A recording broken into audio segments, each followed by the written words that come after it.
Blessings, blessings, blessings, beloved. I am Mama Pam, aka Pamela Dobson of the Smurf Family International Interactive Ministry, where we read the Word of God, beloved, 7 minutes every day, so you do not have to read. Today's read, we're resuming our read for today. Today is December the 1st, Friday, December the 1st already, 2023. We're resuming our read on Ezekiel, the 31st chapter. Ezekiel will fall as Assyria did before. Wow. Chapter 31, Ezekiel 31, verses 1. 1 through 2, introduction to the prophecy regarding Egypt. Now, in the 11th year, in the third month, on the first day. Wait a minute. I didn't set my husband up. Let me run in there and put this for my husband here. Sometime he do, sometime he don't. I think he's in the hearing mood today. So let me go see. Check it out. I'm gonna song on one time. I'll be right back. Right back. Now take care of my husband before I take care of y'all. Gotta be a good steward at home.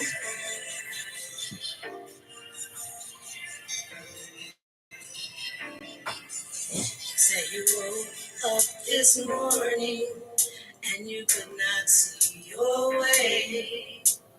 Don't you know he gave you eyes to see the dawning of this new day? So encourage yourself in the blood of Jesus. Encourage yourself down in his word. Just encourage yourself in the blood of Jesus. Encourage yourself down in his word. He said he takes care of the sparrow and they don't have to work to eat. Told the fishermen to catch the fish, and they have plenty, don't you see?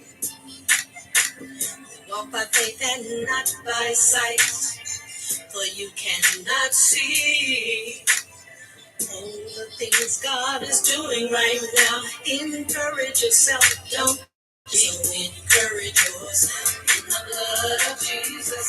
Encourage yourself down in his word. Just encourage yourself in the blood of Jesus. Encourage yourself down in his word. Encourage yourself. Encourage yourself. Encourage yourself. Encourage yourself. When the waves begin to toll and blow. Okay, because I'm out here in these social media streets, on these social media platforms, ministering to y'all, leaving my husband left behind. How that going? See, that's what happened a lot of time. Ministers, especially women ministers, they so busy with ministry, they leave their home untended to because they so busy doing this work for the Lord. That's okay, but you, the husband, if he lets you. Now, if he don't want to be bothered, don't bother him. If he want to go the way he going and not the way of the Lord, then so be it. But I have a husband that's pretty agreeable. If I set him up, he'll let me set it up for him. Okay, so again, we're reading from enduringword.com, Ezekiel, the 31st chapter, the first verses. In the 11th year, in the third month, on the first day, this fifth prophecy, this fifth prophecy of Ezekiel against Egypt, against Egypt was also given on a specific date. As the prophecy starting in Ezekiel 30:20, verses 30:20, this one came in the 11th year, about 2 months after that one. This was only about 1 month before the final catastrophic fall of Jerusalem. So in just a matter of a few weeks, Jerusalem will fall to the Babylonians in the allegory of the tree. Ezekiel helps Judah to see its fate from a more universal perspective. Judah is not the only nation that stands under divine judgment. No king and no nation can escape that judgment, not even Egypt. Say to Pharaoh, king of Egypt, and to his multitude, this word was given to Egypt both her ruler and her people. As the prophecy develops, it will focus on Assyria, but as an example of and warning to Egypt. Verse 25 through 6. Whom are you like in your greatness? The history and stature of Egypt gave clear evidence of their greatness. In Ezekiel's day, Egypt had stood as a mighty kingdom for thousands of years. Yet God found an example to teach Egypt, described in the following lines. Indeed, Assyria was the cedar in Lebanon, using the figure of a great tree, as also in Ezekiel 17. God here used the empire of Assyria to teach Egypt how he could establish a great power and then bring it down in judgment.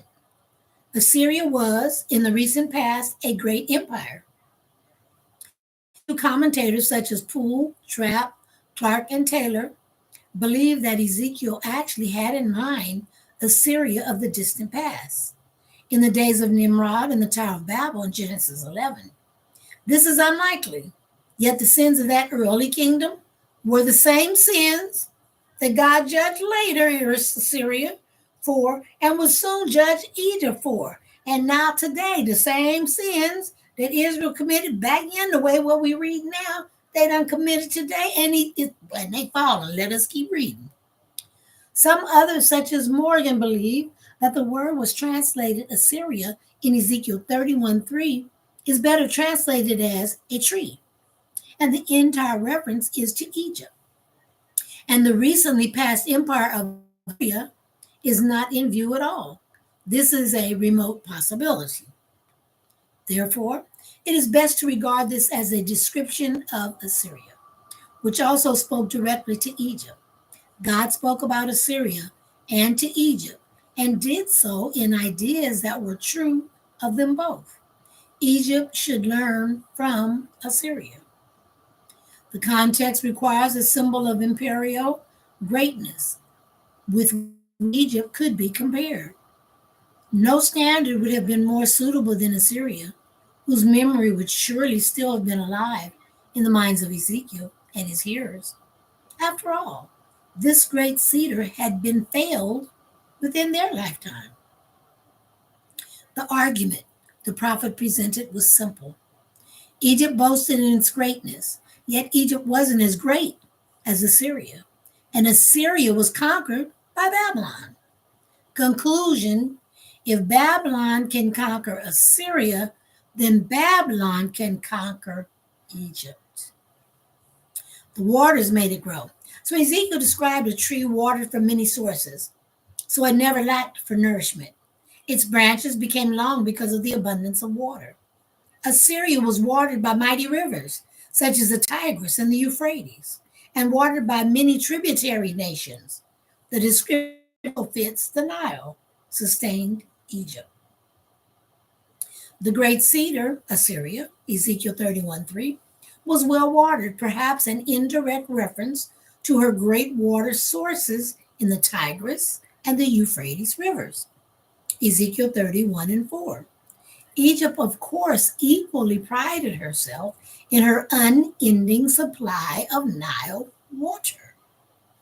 In its shallow, all great nations made their home. In its shadow, all great nations made their home.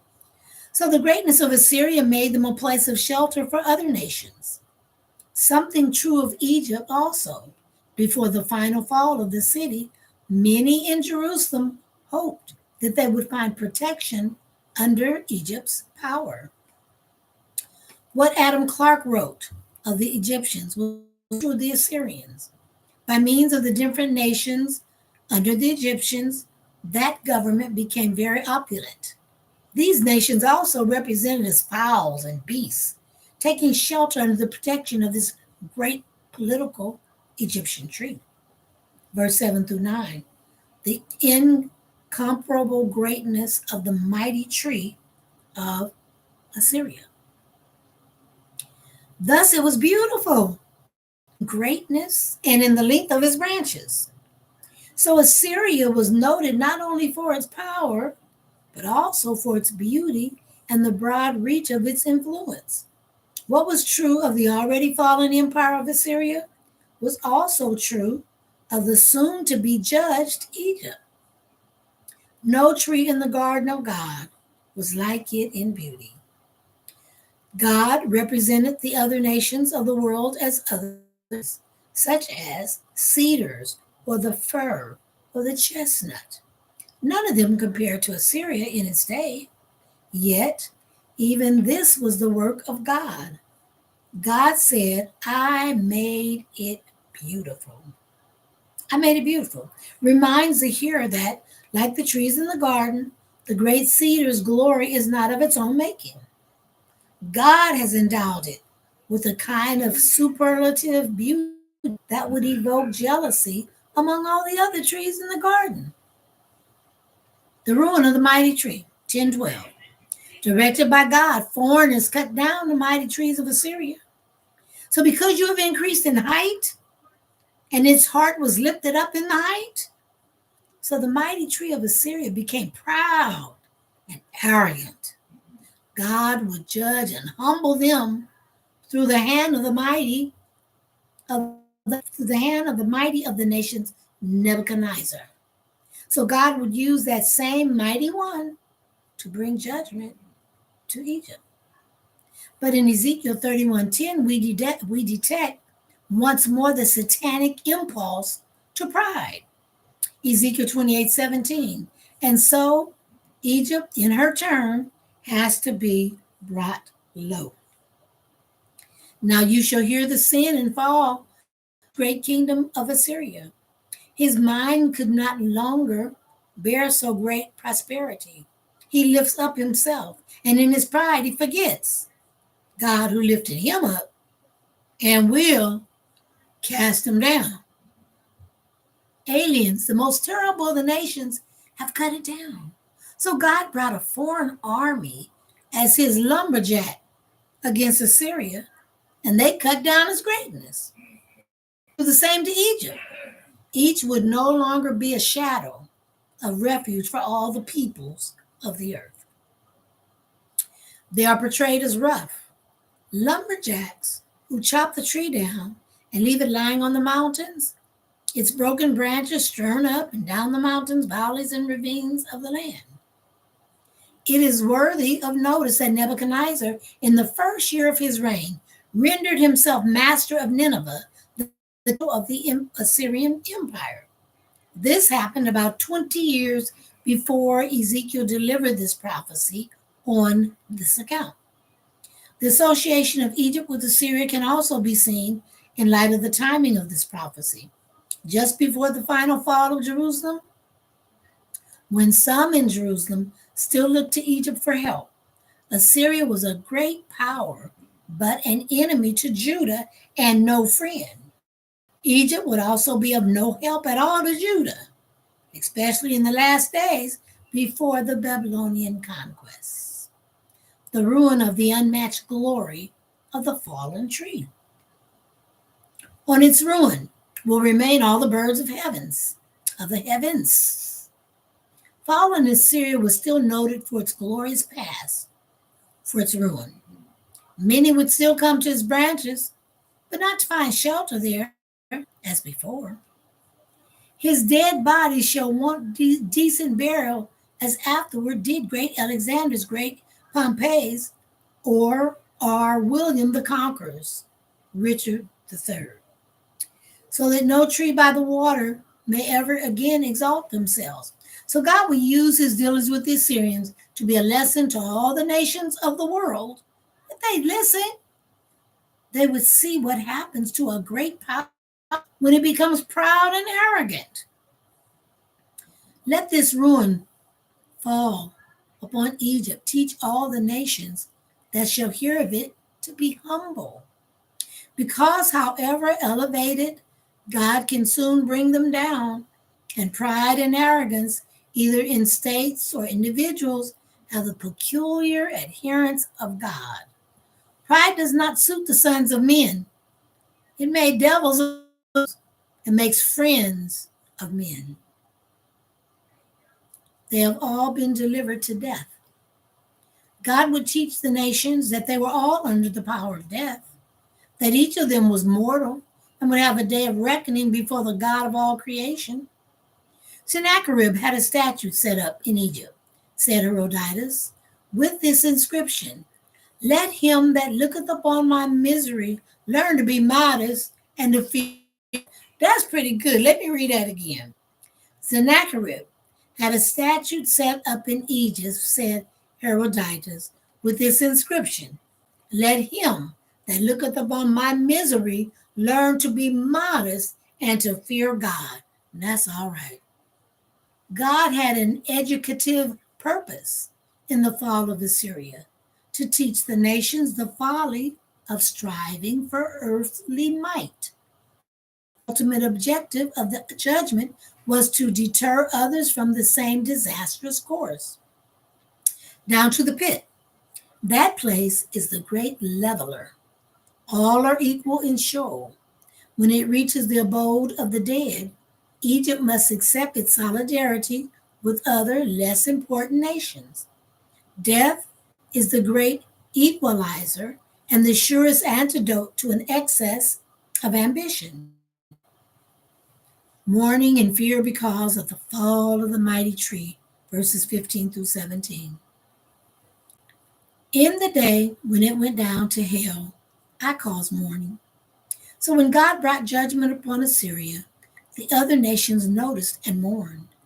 They grieved because they knew that they also could and would be targets of God's judgment.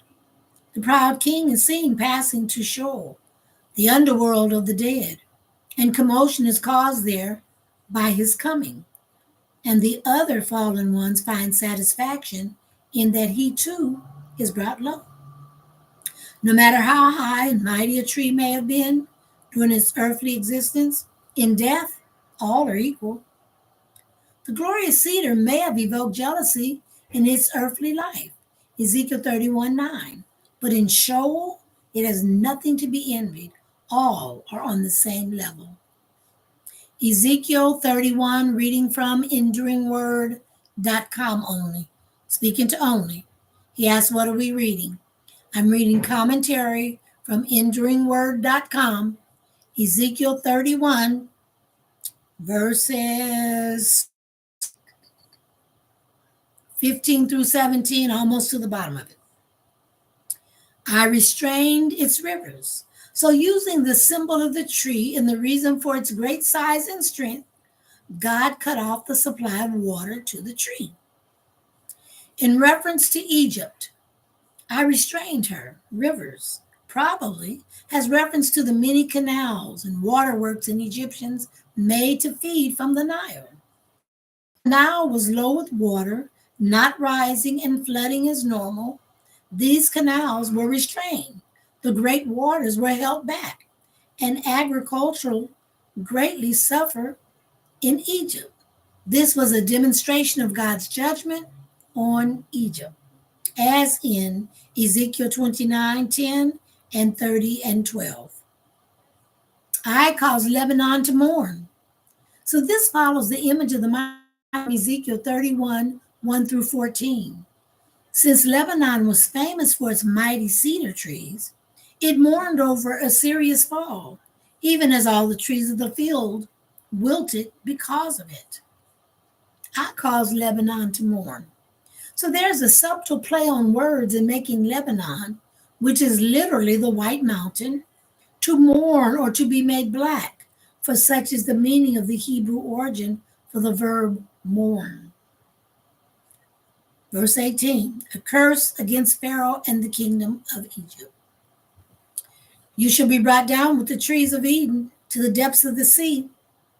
If mighty Assyria and Egypt were exalted as high as the trees of Eden, they still beyond God's judgment. They could still be brought down.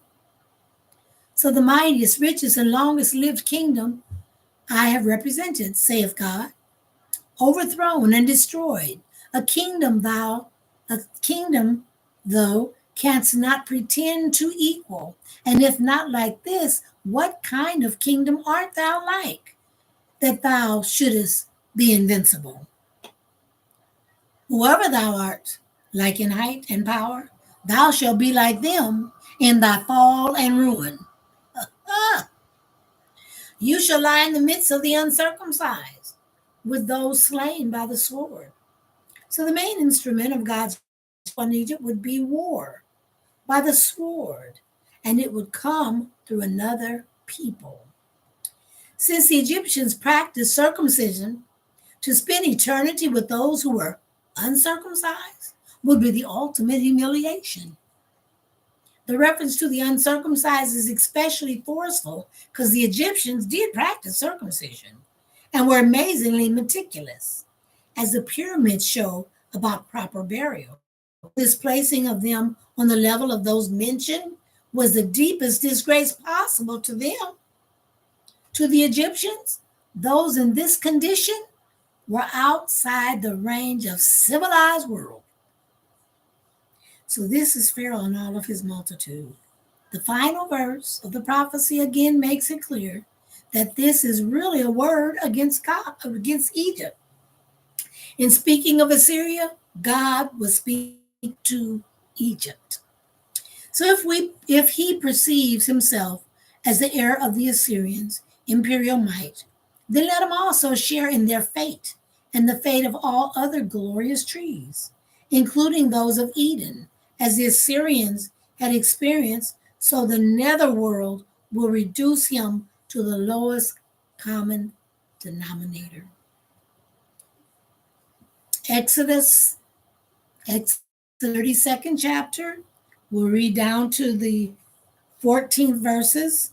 I am reading from enduringword.com. Anybody can go there, get your tablets or whatever, and read along with me. Enduringword.com, Ezekiel 32, Egypt, monster of the seas, destined for hell.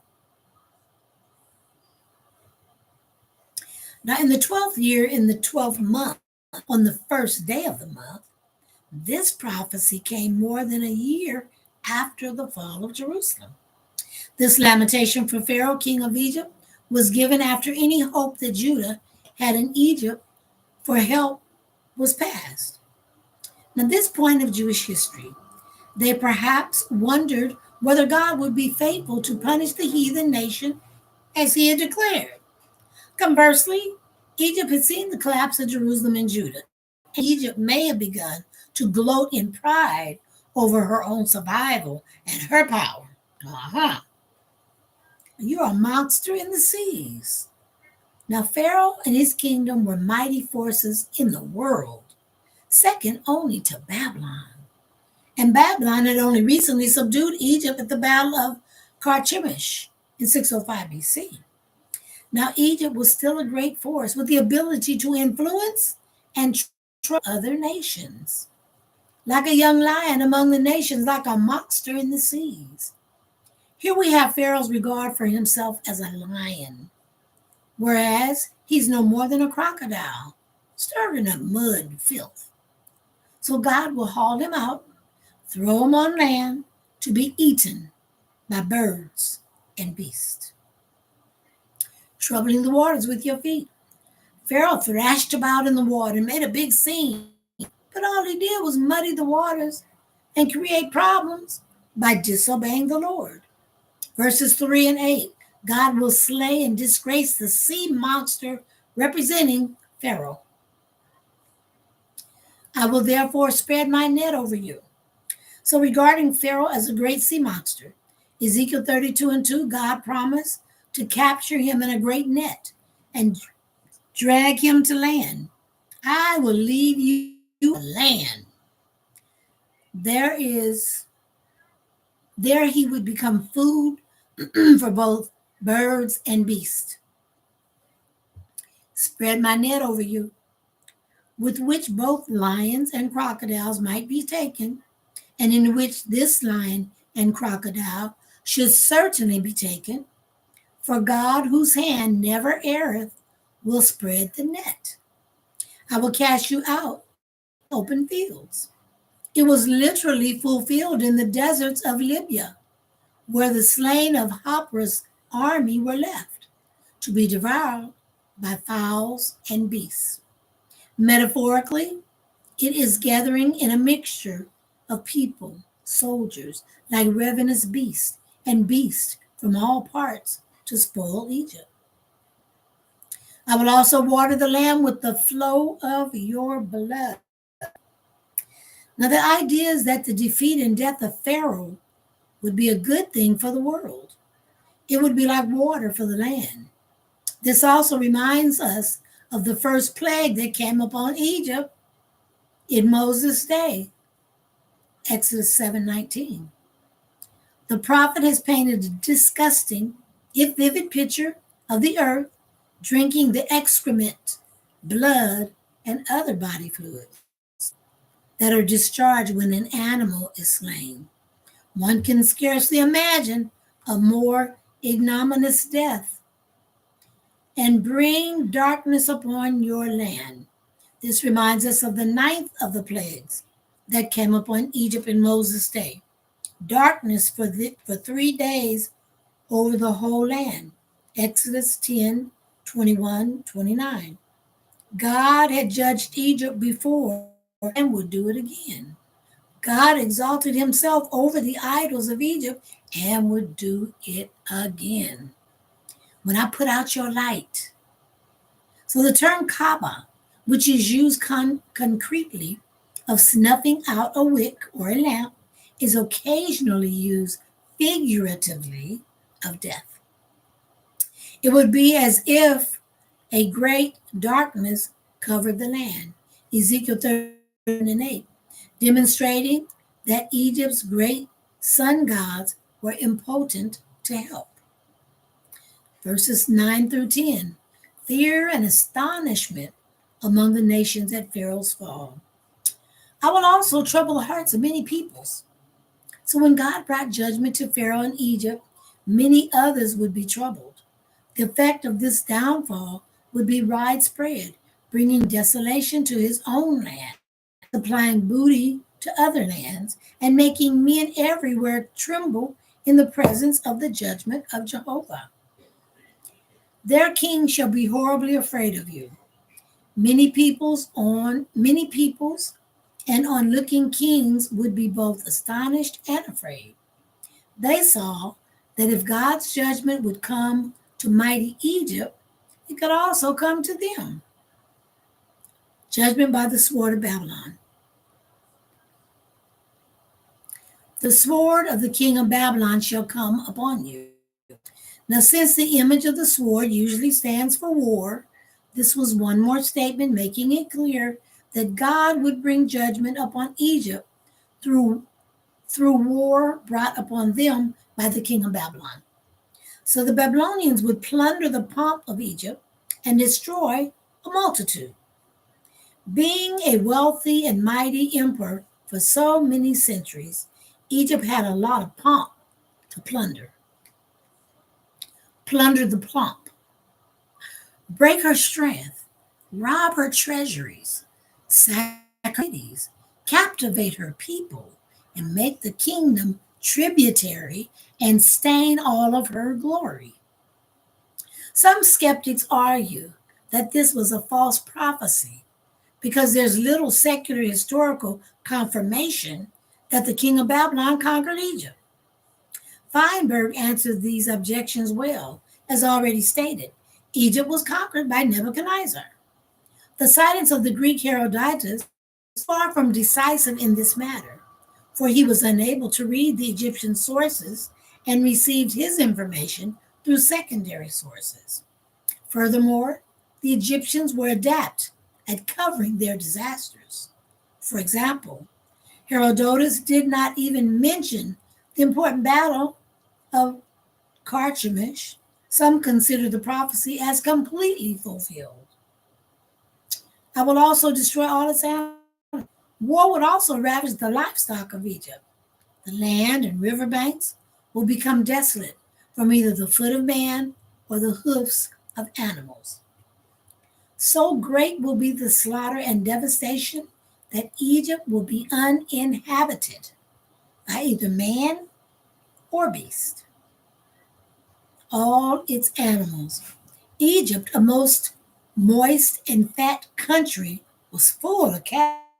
Plenty of beef, y'all. Plenty of hamburgers. Plenty of steak. T-bone. I like steak. T-bones. Make their rivers run like oil. With no people and animals available to work,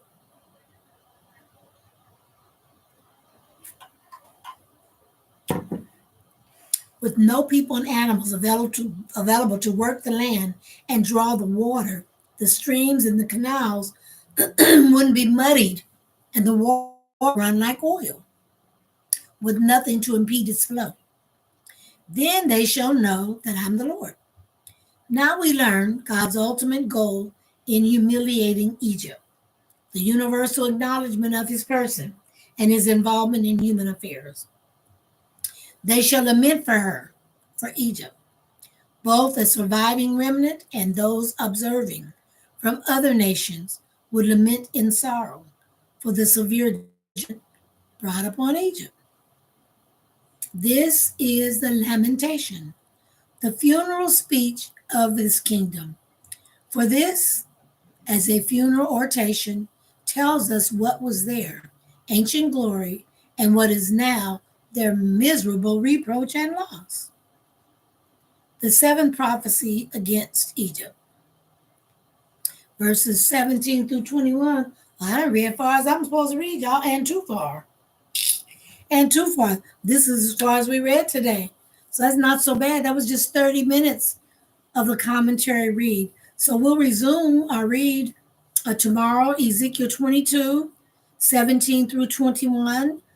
It will be a lengthy read because tomorrow is Saturday. On Saturday, I read the commentary for Saturday and Sunday. So y'all come on time because I got to start on time because I'm also launching my business downstairs. Let me let the YouTube go. YouTubers, I love y'all. Got to go. If y'all want to be a blessing to the woman of God, if you're enjoying what I do, if it's a blessing to you, YouTube. Okay.